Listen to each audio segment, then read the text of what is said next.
This week's episode, the Queen goes to sea. Give me a freaking break. And worst wedding present ever. And this is the bottom line.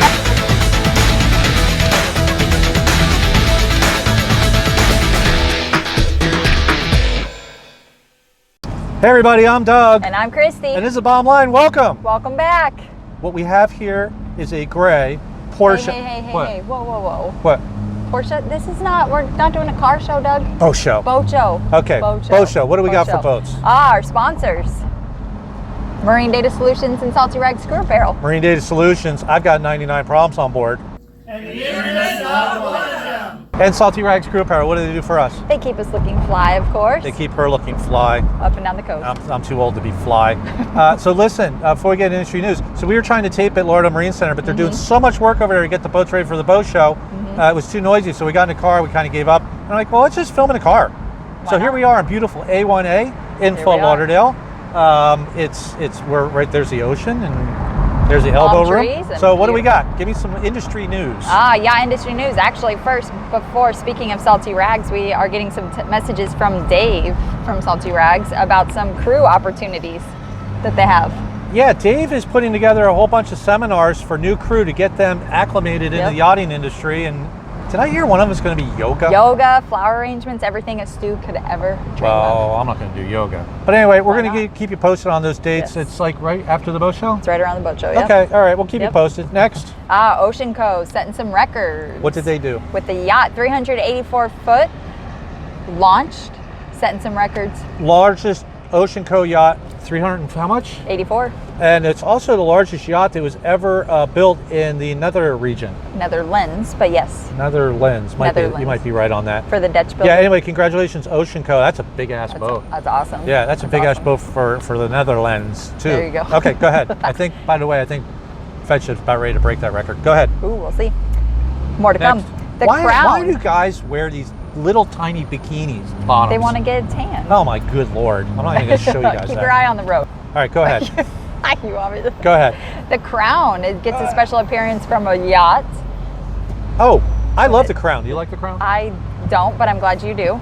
Okay, well, Couldn't get season into 5's it. coming in. Yep. Unfortunately, got to wait till November 2022.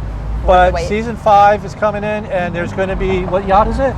It is Titania. Titania is going to be on the Crown, and it's going to represent Dodi Fayed's boats when Princess Diana used to hang out with him before the incident. And so you're going to be able to see that boat. That'll be pretty cool. Here's a picture of Princess Di actually on the real thing. The Jonicle, the 209. Jonicle. Yep. This is a famous photo actually because paparazzi. I was down in St. Kitts with her, and the paparazzi were following her around. It was disgusting. Okay, go ahead. Next. I bet. Project Fox. Not a big deal on Fox. It's 114 foot. It's not like this huge thing, but I kind of like it because it looks really cool. It's got two big tenders in the back. But the big thing is the owner's backing out of this build too. We're hearing more and more of this, and I'm kind of wondering if this is a new trend. Might be that the yachting industry is leveling out. Used to be like, I need a yacht, I need it tomorrow, and now guys are building yachts and they're changing them. Actually, I don't need that yacht anymore. I don't need it so either. we'll see. Yeah. I mean, we're seeing more and more of this. Yeah, it seems to be a common theme. Yeah. Next. Oh, get this. What? 2 men. You want to see if we can get in here more? No. Sure. Okay. Buy the worst wedding gift ever for their friends. Couple fines involved Was it too. the jockey shorts? No. No, What? that's for the honeymoon. What?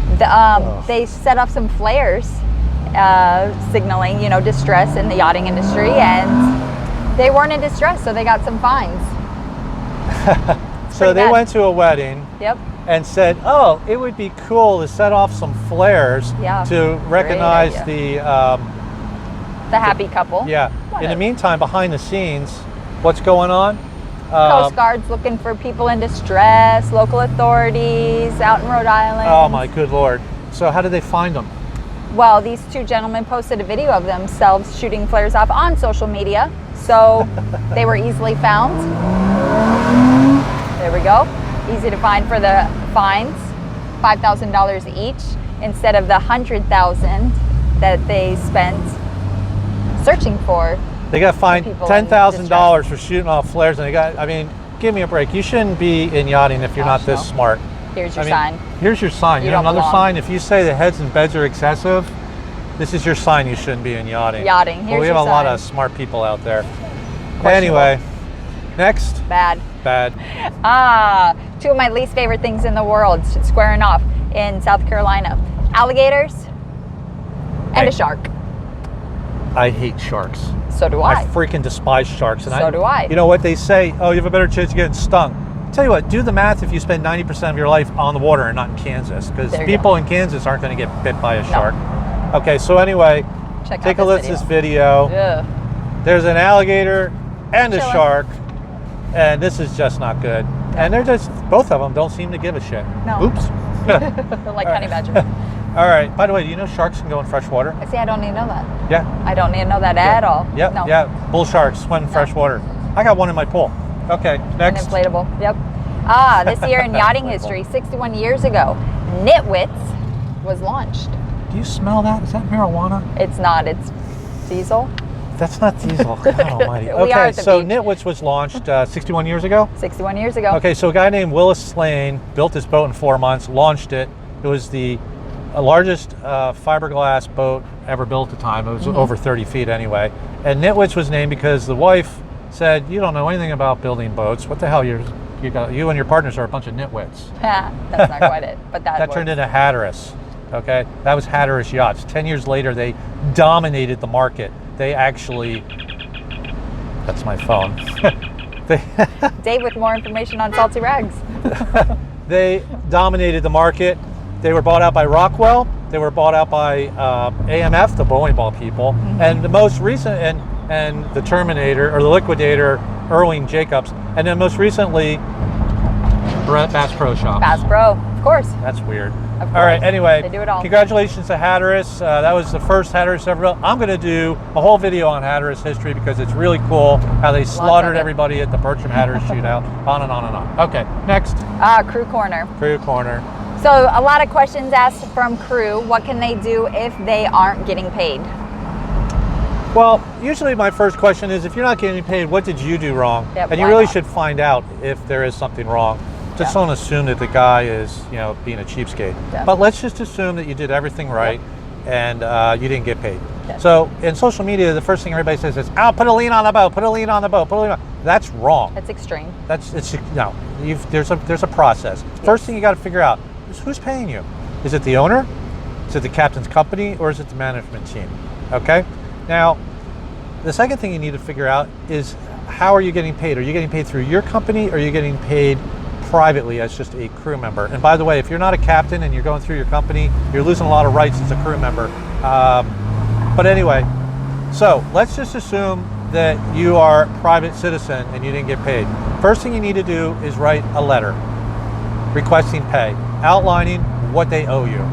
Also, in that letter, say, did I do anything wrong? Are you not happy with my services? Stuff like that. Because you need to know. Yes. Do that several times. Third time, fourth time, this is important. Registered letter. You need to get that documented. And now you're not asking, you're demanding payment. Okay? Say, this will be the last letter you ever hear from me. I'm going to take legal actions if I don't get paid forthwith. Now, that normally fixes everything. Because trust me, these millionaires are not going to want the hassle. No. All right, now, if you're getting paid through your company, that's a different story. You can't be doing the same thing because you wanted to be a company. So what do you do if you own a company? You send people a what?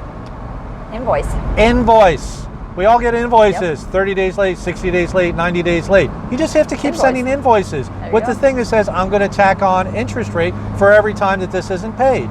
You can't be like operating as a company, but then be like a crew member that's, I'm an employee. If you're a business, you have to act like a business and you have to invoice. After that fails, then again, registered letter. After that, then take legal actions on both situations. That could mean putting a lien against the boat. Trust me, when they get the letter, they're going to pay.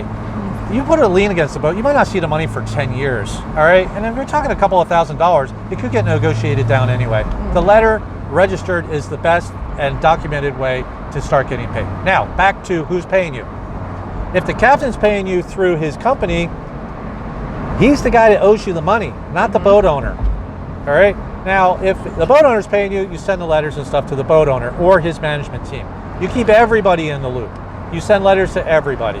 But if it's the captain through his company, it's the captain who owes you the money, not the owner. Now, here's the wild card.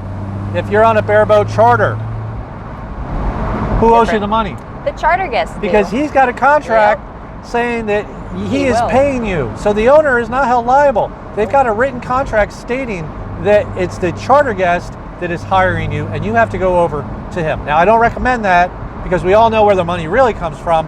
I would approach the management team and say, I'm going to talk to your client because I'm going to take your client to court because he owes me money. The management team will probably pay it out of their own pocket because they don't want to lose him as a client. No.